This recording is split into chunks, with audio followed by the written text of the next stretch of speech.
Welcome to Politically Speaking. I'm Elizabeth Bennion, Chancellor's Professor of Political Science and Director of Community Engagement and the American Democracy Project at Indiana University, South Bend. Today, we're joined by political columnist Jack Colwell and WSBT news anchor Bob Montgomery. We'll be discussing President Biden's accomplishments and legacy, Pete Buttigieg's tenure as Secretary of Transportation, and what to expect from Donald Trump's second term as president. Thank you both for being here. Now, Bob, I want to start with you. Thinking back over Biden's time as president, what do you see as his key accomplishments and some of the biggest challenges he had to overcome? Well, there are multiples on both fronts. I think if you talk about essentially just a lasting legacy, it'll come down to 2 points. One will be the inflation that happened both up and down during the course of his presidency. And I think whether it's fair or not, the age issue and his reluctance to pass the torch, I think those will be the two things that stand out. Of course, you have other issues. He counts as a success the bipartisan infrastructure bill, the Inflation Reduction Act. Those things he will tout as things that are good that happened during his term. Of course, Republicans might disagree with some aspects of that. But as far as his lasting legacy is concerned, those two issues, I think the inflation, and mostly, I think ultimately history will say it's going to be his age and his reluctance to pass that torch. Now, with the age, because it was just so unusual what happened, that makes it sort of historically notable. Is that your thought there? Well, it is. I think that is it, and I think also how the Democratic Party handled that issue, because that issue was essentially swept under the rug. Republicans would bring it up. Some people in the media would bring up his age and how he's always had the ability to find a way, as I do from time to time, to step on your own tongue. But he, according to some people, was slipping somewhat in meetings, and he wasn't able to successfully talk about his programs in a way that perhaps would best reflect what he was trying to do. And I think because of those issues that people were starting to see that, as Father Time does to everybody, it's not just a Joe Biden issue. This is a human issue that some people were reluctant to acknowledge what was being seen by a lot of people. And I think some of the criticism for the Democratic Party was the Democratic Party was telling people, don't believe your eyes and your ears telling you one thing about the condition of President Biden. Listen to what we're telling you, because we see him behind closed doors, and he's vital, and he asks all the right questions, and he said he's plugged in and he's formed, and all those things may be true, but that message was counter to what people's eyes and ears were telling them. So was it very important then for somebody like George Clooney, who had been a strong funder for the Biden campaign and a strong supporter of the president, to say, look, what I've seen behind closed doors is in fact concerning? Well, I think so. I think that, and that's one of the problems. And you can argue the same thing on the Republican side as well. Donald Trump is also not the youngest president we have ever had. And so there have been some points of discussion with some people that perhaps even President Trump, soon to be President Trump, has had some semblance of age-related showing. And again, it's a human condition. This is not a negative reflection on either person as an individual or their ability to lead, but sometimes time catches up with people. And I think that's the complaint from the general public, is all these people from behind the scenes are telling us one thing, but our eyes are telling us something else and our ears are telling us something else. Jack, and yet it is the voters who picked these folks in the primary and then in the general elections. They are supporting older candidates, and so what are we to make of this? I mean, Donald Trump will be sworn in. There have been some concerns, and people, particularly after seeing what happened with Biden, have raised those concerns, but others say, look, he's used to speaking kind of off the cuff, and it's not age. What do we make of it? Voters keep saying they want younger candidates. And as you said, when they have a chance to vote in the primaries, they vote almost unanimously by state for Biden and Trump. So the voters get what they want, and then they say, but they're too old. Well, why didn't they think about that when they went to the polls in the primary? I think, as Bob said, the age issue was the really telling one against Biden, and that debate you almost, there were people who actually were for Trump, but they cringed at Biden's performance. They just, you just had to have some sympathy for any person going through that. Why that happened at that time, no one can really define. But voters were starting to get concerned about his age, his slow walking. Of course, he had a broken foot, that was part of it. But they started thinking, boy, maybe it's true that he's just too old. Then that debate came, and they said, well, he is. That proves it. Now, what about the accomplishments? As Bob said, Joe Biden and his entire team certainly tout the Infrastructure Act as a major accomplishment, saying this was the biggest program since the New Deal, as well as the Inflation Reduction Act. And yet, many consumers aren't feeling the inflation reduction fast enough. So how do you think those will be seen historically? Well, I think historically he will get a lot of credit for the infrastructure program, certainly. And also, remember, he inherited an economy in real trouble from Trump. He is now sending on to Trump a far more robust economy than he inherited from Trump when he took office. So a lot of people seem to forget that. They look back at Trump's first few years and they think, gee, the economy seemed to be going well. I was making a decent living. And so they forget that when Trump left, the economy was, of course, in tatters, and the pandemic was going on, and he had mishandled that, I think, clearly. But for some reason, they didn't hold that against him, and then they didn't give Biden credit for turning things around at the start. They blamed things that were going wrong toward the end of the administration, and there were indeed some things going wrong. Now, it is interesting. Sometimes political scientists call the U.S. presidency the impossible presidency because the candidates promise that they will create a robust and growing economy. They'll have great purchasing power for consumers. There will be world peace, right? They will have a robust international plans that will keep us out of war. And in fact, they will, keep us on the right path. But things like a global pandemic, things like the actions of other nations, sovereign nations, or groups, terrorist or otherwise, as well as the economy. We're seeing global inflation problems. They have a limited power. So what's the president to do? Do you get the sense, you talk to a lot of people, you observe this closely, that Trump or Biden, they're sort of in an impossible position with voters and with Americans? Well, I think the way I've always approached it, it's similar to what many generals have said over the years, over the course of many battles. Everyone has a great plan until the first bullet flies and everything. And I liken that to Notre Dame football or any really football player. A quarterback gets way too much credit when things go well and probably way too much blame when things go poorly. You're almost in a no-win situation. And I think the presidency is similar to that because so much is in the eye of the beholder. Even with a good economy, you can find things that are problematic. And even with a good world stage, you can find areas of problems. And it depends upon your own personal point of view as to determine how successful the president is or isn't, regardless of what the metrics tell us. And the metrics and the reality sometimes don't match up. And inflation is a prime example of that. The inflation rate a year ago was 9%. Horrible. The inflation rate now is down within that range that the Federal Reserve wanted, in that roughly 2%, but the price of eggs is still too high.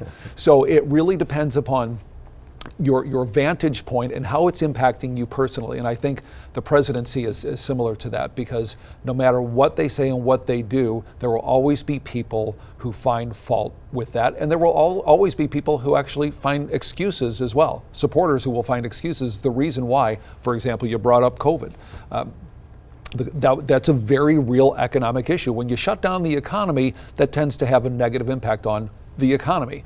But on the flip side of things, when the economy starts to come back, people don't look at necessarily the reasons why it come back. What were the policies that helped the economy improve perhaps quicker than it would have otherwise? And so the blame or the credit tends to get shifted depending upon the eyes of the person. Absolutely. It's a good point. Now, the same can be true in foreign policy. As you think about foreign policy and Joe Biden's handling of foreign policy, what do you think his legacy will be there? And what, if anything, did his foreign policy approach do in terms of global perceptions of the United States? Jack, what do you think? Well, I think he improved the reputation of the United States on the foreign scene. Certainly strengthening NATO was a big accomplishment. And remember that President Trump was even talking about pulling out of NATO, and NATO nations were concerned about that. They were not necessarily looking at the United States anymore as their leader on the world stage. Biden did change that. He stepped in, he saved Ukraine for a time. How long, we don't know. But he did step in and save it. It's saved right now. We'll see what President Trump does about that. But I think on foreign policy, Biden will have a pretty good grade, except for Afghanistan. The handling of that, of course, was very messy, fatal for some American troops, and of course the whole government there immediately collapsed. Now, some people would say, hey, wait a minute, it was Trump who made the agreement on the time to pull out. That wasn't Biden's timing. And there's truth to that. But still, he was in charge when the timing came, and it was a very messy situation. The pull out of Afghanistan by U.S. troops instead of being smooth was very rocky and, in fact, very much so, involved fatalities and no stable, lasting peace, as was sort of promised in the rhetoric surrounding the pullout. And all the promises that we seem to have made to people in Afghanistan, especially women, that they were going to have rights and not be subjected to the humiliation that they had been subjected to before. Those promises were not kept. Maybe they could not have been, but anyway, that's a black mark. So certainly Afghanistan at the beginning of Biden's term. More recently, we have a possible ceasefire, though we've heard this so many times. It's hard to know what to make of it in this whole situation surrounding Gaza and Israel versus Hamas. Bob, as you think about foreign policy, what will be notable in terms of Biden? And is the idea of our reputation and its standing also in the eye of the beholder? Well, I agree with Jack. I think the issue of solidifying the ally base was very important, because at times during the Trump administration there were some questions. Even countries like Germany and Britain were being called onto the mat for not withholding their financial stakes in NATO. And on the flip side, of course, we saw two wars break out, significant wars with the Russian invasion of Ukraine. So I totally agree with that. And of course, the Hamas attack in Israel. It is interesting to see that even President Biden, in his farewell address last night, did give some credit to President Trump's team to help bring about, at least to get us to this point where we have some semblance of a ceasefire deal. Whether it holds remains to be seen. But from what I have heard from the people on the inside in Hamas, the reason why they ultimately said, yeah, we'll sign off on this, was because they weren't sure what President Trump was going to do. As you recall, not too long ago, just within the last several days, he essentially said if Hamas doesn't come to some sort of agreement, release these hostages, there will be hell to pay.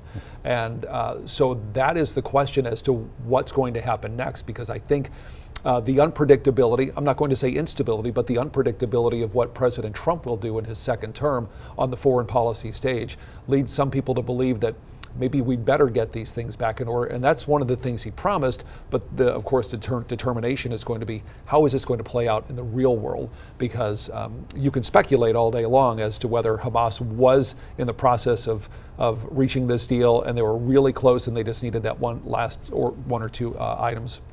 or in fact, it truly was the unpredictability of President Trump and what he would do about this, and would he essentially take the gloves off of Israel and say, do whatever you need to do, we'll give you whatever you need to fulfill that part of the mission, was truly the deciding point. So it's interesting, this almost seems like a double-edged sword, or two sides of the coin with that unpredictability. It might force the hand in some cases of Hamas, for example, and Donald Trump has talked about leading through strength. On the other hand, NATO allies, folks in the UN, not quite sure what he'll do, or our allies in Mexico and Canada as we talk about trade or the issue of Greenland. So there is a lot of unpredictability just because he wants to do things his own way, and in a way we haven't seen other presidents. What do you hear in terms of other world leaders or folks here in the U.S. who you talk to about how we should think about that, or what we should anticipate, or is it just too soon to know? I think it depends upon how you term the world. The term world leaders what are they saying publicly? Of course, they're all in favor, and they're hoping for good relations with the United States. What are they saying privately? Could be a very different story based upon their past relationships, especially if that leader was in power at the same time when President Trump was in power several years ago. So I think that could play a part of it.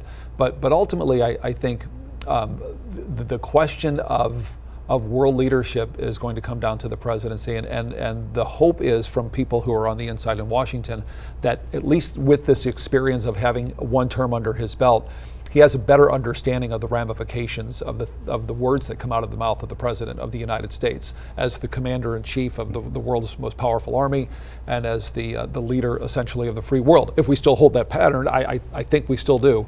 And so I think there is some hope from people who are in other countries that he understands the gravitas of the weight of his position better than perhaps he did the first term, if that makes sense. Now, we talked about the infrastructure bill, and Pete Buttigieg was part of that because some of that had to do with transportation. Of course, we're sitting here in South Bend, where folks know him as Mayor Pete. As you think about that part of Biden's administration, of course, Buttigieg at one time running in the primary against Joe Biden before joining his administration.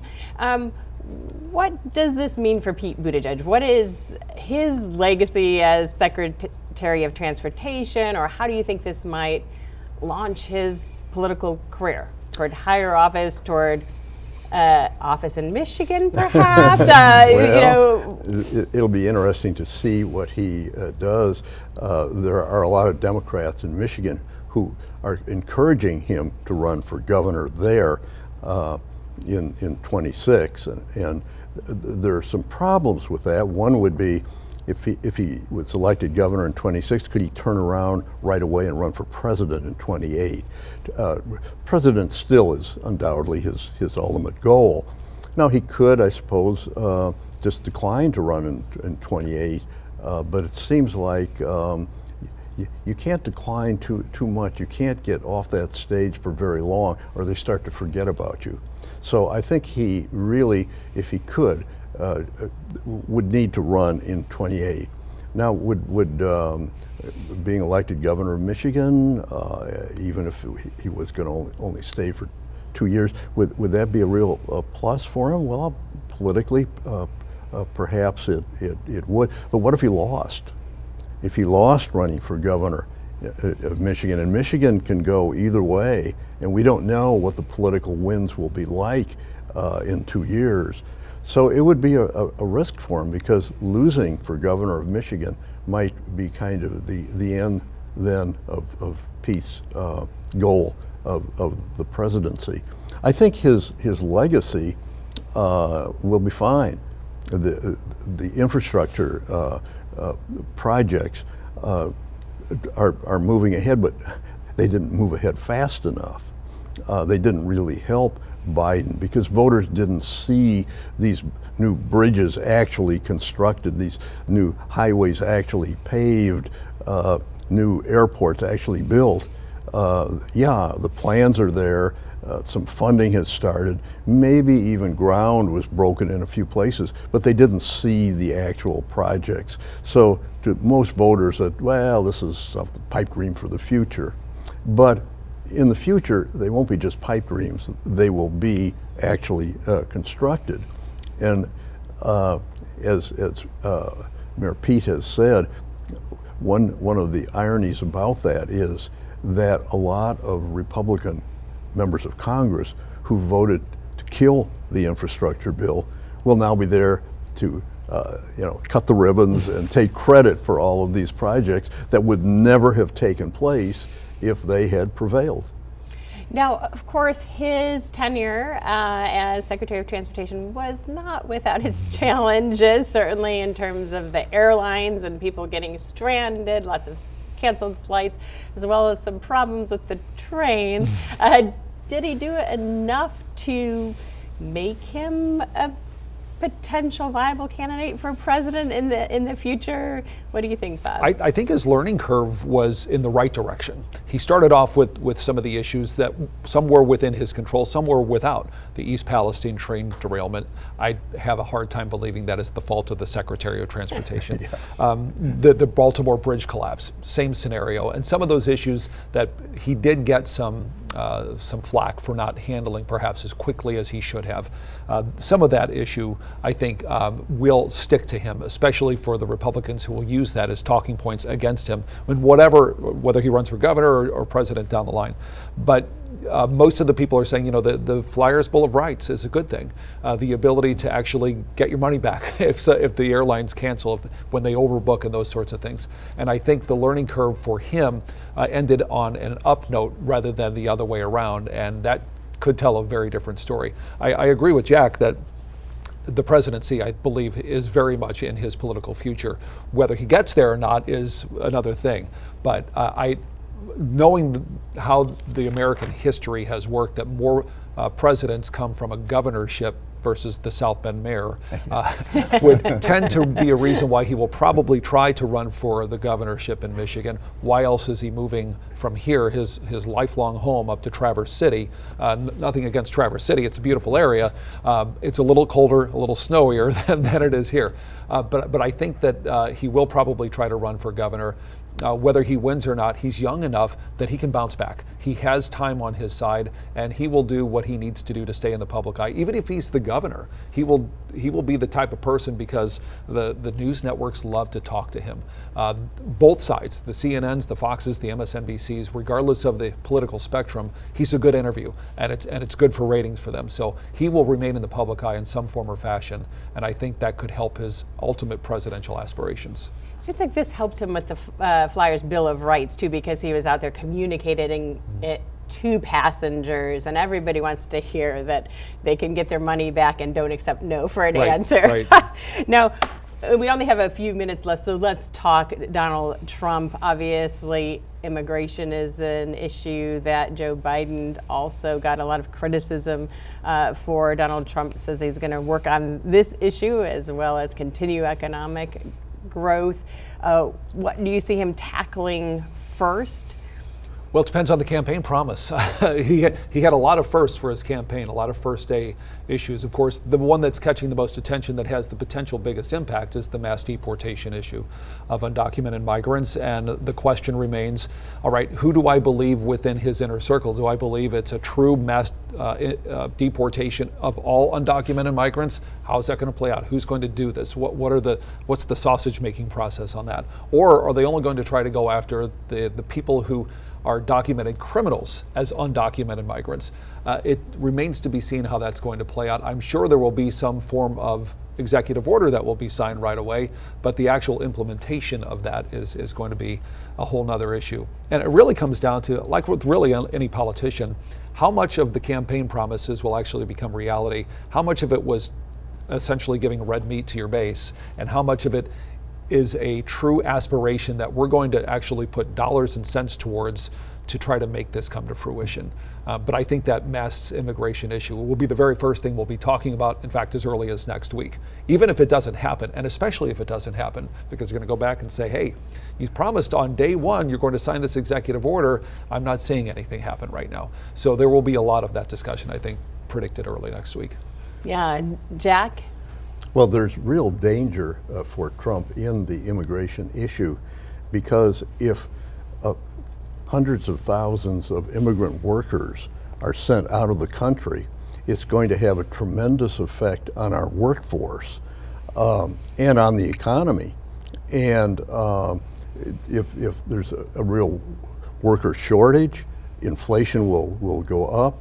Again, you'll have the problems where restaurants can't open because they don't have enough workers there to man the tables in the kitchen. So it's something he has to be careful with. If he really has these mass deportations, I think it could really hurt the economy and hurt Trump. So he's got to be careful. He certainly has to get rid of some of these people that he's talked about with criminal records and such.